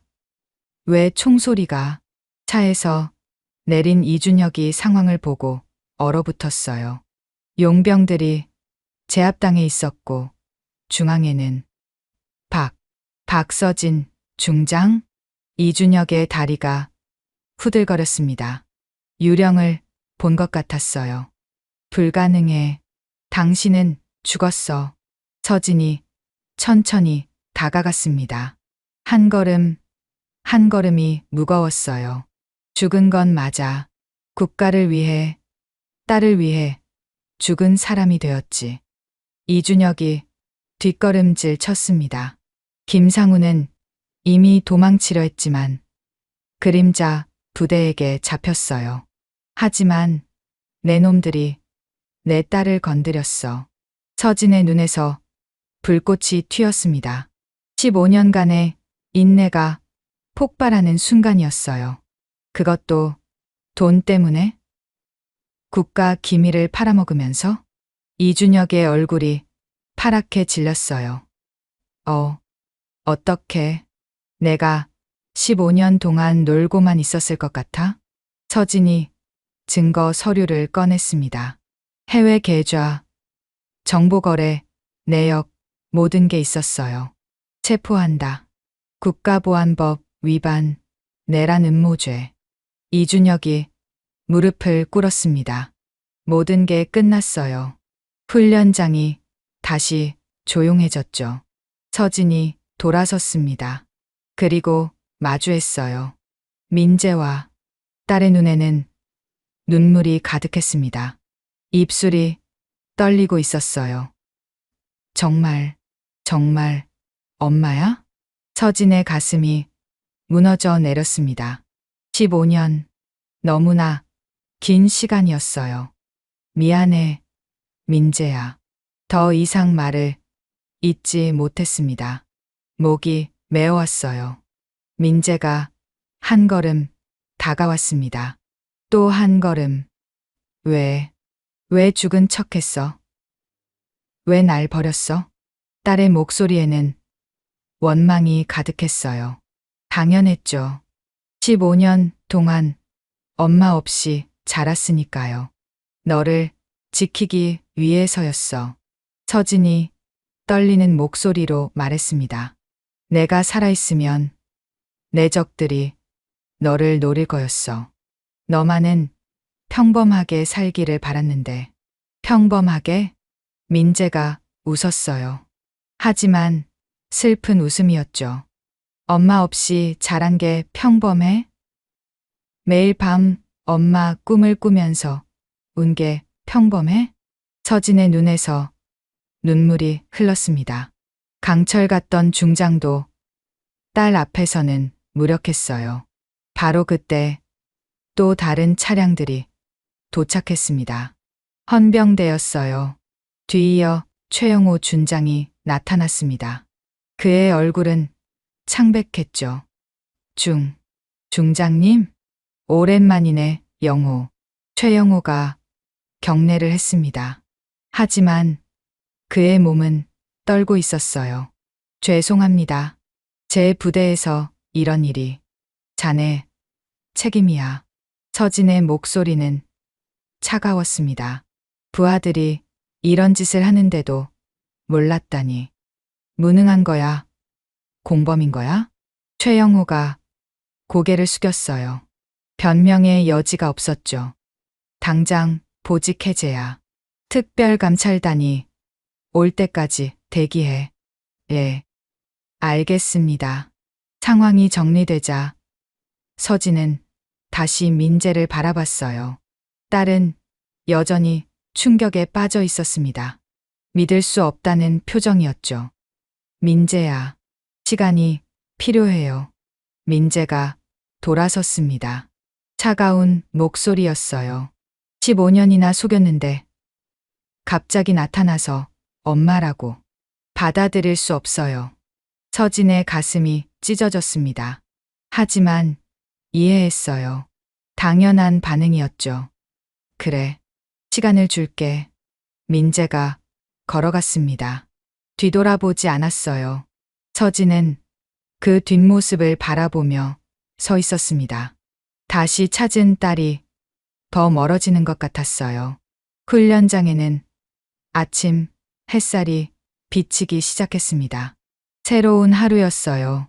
하지만 서진에게는 가장 긴 하루가 될 것 같았죠. 중장님, 이제 어떻게 하시겠습니까? 그림자 부대원이 조심스럽게 물었어요. 서진이 하늘을 올려다봤습니다. 맑은 하늘이었죠. 할 일이 많아. 이 부대를 바로잡아야 해. 돌아서는 서진의 눈빛은 다시 날카로워졌어요. 그리고 딸에게 용서받을 때까지 기다려야지. 15년 만에 귀환. 하지만 진짜 전투는 이제부터였습니다. 부대를 개혁하고 딸의 마음을 얻는 것. 그게 서진에게 남은 가장 어려운 임무였어요. 일주일이 지났습니다. 서진은 임시 사령부에서 밤을 새우고 있었어요. 부대 개혁 작업이 한창이었죠. 서류 더미가 책상을 가득 채웠습니다. 문이 조용히 열렸어요. 민재였습니다. 서진의 심장이 멈추는 것 같았어요. 일주일 만의 만남이었죠. 펜을 든 손이 미세하게 떨렸습니다. 들어가도 될까요? 민재의 목소리는 작았어요. 일주일 전에 차가움은 사라져 있었죠. 물론이지. 서진이 일어섰습니다. 어색한 침묵이 흘렀어요. 민재가 먼저 입을 열었습니다. 일주일 동안 많이 생각했어요. 의자에 앉으며 말을 이었어요. 처음엔 너무 화가 났어요. 15년이나 속였다는 게 믿기지 않았죠. 서진의 가슴이 조여왔습니다. 하지만 김 중사님이 얘기해 주셨어요. 김 중사는 그림자 부대의 일원이었죠. 과거 서진의 부하였던 사람이었습니다. 엄마가 얼마나 힘들게 살았는지 매일 밤 내 사진을 보며 울었다는 것도요. 민재의 눈가가 붉어졌어요. 그리고 깨달았어요. 엄마도 희생자였다는 걸. 서진의 눈에서 눈물이 흘렀습니다. 참으려 했지만 소용없었어요. 민재야, 엄마, 미안해요. 민재가 갑자기 말했어요. 서진이 놀라 고개를 들었죠. 내가 너무 이기적이었어요. 엄마의 아픔은 생각하지 못하고 이제 민재도 울고 있었습니다. 모녀의 눈물이 15년의 간격을 메웠어요. 너를 지키기 위해서는 내가 죽은 사람이 되어야 했어. 서진이 떨리는 목소리로 말했습니다. 그때 내 적들이 너무 많았어. 만약 내가 살아있다는 걸 알면 너를 인질로 잡았을 거야. 민재가 고개를 끄덕였어요. 이제는 이해할 수 있었죠. 그래서 가짜 장례식까지. 맞아. 모두를 속여야 했어. 너까지도. 서진의 목소리가 갈라졌습니다. 하지만 단 하루도, 단 한 시간도 너를 잊은 적이 없어. 민재가 자리에서 일어났어요. 그리고 천천히 다가왔죠. 엄마, 드디어 포옹했습니다. 15년 만의 포옹이었어요. 서진의 가슴에서 뭔가가 터져 나왔습니다. 오열이었죠. 강철 같던 중장도 딸의 품에서는 그저 엄마였어요. 미안해. 정말 미안해. 아니에요, 엄마. 이제 알아요. 엄마가 얼마나 날 사랑했는지. 한참을 울었습니다. 15년의 그리움이 눈물로 쏟아져 나왔어요. 진정된 후 둘은 마주 앉았습니다. 엄마, 앞으로 어떻게 할 거예요? 민재가 물었어요. 서진이 창밖을 바라봤죠. 이 부대를 바꿔야 해. 다시는 이런 일이 없도록. 이미 개혁은 시작되었습니다. 특별감찰단이 투입되어 부패한 간부들을 색출하고 있었어요. 공정한 인사 시스템을 만들 거야. 실력만으로 평가받는 부대로. 민재의 눈이 빛났습니다. 그리고 여성 장교들을 위한 특별 프로그램도 만들 거예요? 응. 전투 리더십 프로그램. 너 같은 인재들이 제대로 성장할 수 있도록. 서진의 목소리에 열정이 담겼어요. 하지만 서진이 잠시 멈췄습니다. 그리고 민재의 손을 잡았어요. 우리 관계는 비밀로 해야 해. 민재의 표정이 어두워졌어요. 왜요? 이제는 너를 위해서야. 중장의 딸이라는 꼬리표가 붙으면 내가 뭘 해도 백 때문이라고 할 거야. 민재가 깊은 한숨을 쉬었습니다. 하지만 이해했어요. 내 실력으로 올라가. 그게 진짜 너를 지키는 길이야. 알겠어요, 엄마. 서진이 미소 지었어요. 딸이 자랑스러웠죠. 2달 후 정보여단은 완전히 달라져 있었습니다. 새로운 여단장이 부임했고 공정한 평가 시스템이 정착했어요. 대테러 작전 팀장 선발날, 민재는 당당히 시험장에 들어갔습니다. 더 이상 차별은 없었어요. 오직 실력만이 평가 기준이었죠. 결과는 압도적이었습니다. 박민재 대위 1등. 심사위원들도 감탄했어요. 완벽한 점수였죠. 서진은 멀리서 그 모습을 지켜봤습니다. 가슴이 뿌듯했어요. 내 딸이 아니라 한 명의 뛰어난 장교로 인정받았구나. 새로운 부대 모토가 정해진 날이었습니다. 정직한 실력만이 진정한 전사를 만든다. 서진이 제안한 문구였어요. 모든 장병이 이를 가슴에 새겼죠. 6개월 후 진급 발표가 있었습니다. 박민재 소령, 최연소 여성 소령이 탄생한 순간이었어요. 정당한 평가의 결과였죠. 진급식이 끝난 후 민재가 서진을 찾아왔습니다. 엄마, 봤어요? 봤지. 자랑스러워. 민재가 환하게 웃었어요. 그 미소에서 서진은 희망을 받습니다. 이제 시작이에요. 더 많은 여성 장교들이 꿈을 펼칠 수 있도록 만들 거예요. 그래, 내가 롤모델이 되어주렴. 모녀가 나란히 걸었습니다. 석양이 아름다웠어요. 엄마. 응? 고마워요. 15년 동안 지켜봐 줘서. 그리고 돌아와 줘서. 서진의 마음이 따뜻해졌습니다. 나도 고마워. 강하게 자라줘서. 이제 더 이상 숨을 필요가 없었어요. 서진은 공식적으로 복귀했고 군의 개혁을 이끌고 있었죠. 비록 모녀 관계는 비밀이었지만 그게 더 좋았어요. 민재는 자신의 실력으로 성장하고 있었으니까요. 부대 정문을 나서며 민재가 말했습니다. 엄마, 오늘 저녁 같이 먹을래요? 제가 좋아하는 식당이 있어요. 그래, 가자. 15년 만에 평범한 일상이었습니다. 하늘에는 별이 떠오르고 있었어요. 숨겨진 별이 아닌 당당히 빛나는 별이었죠. 새로운 시작.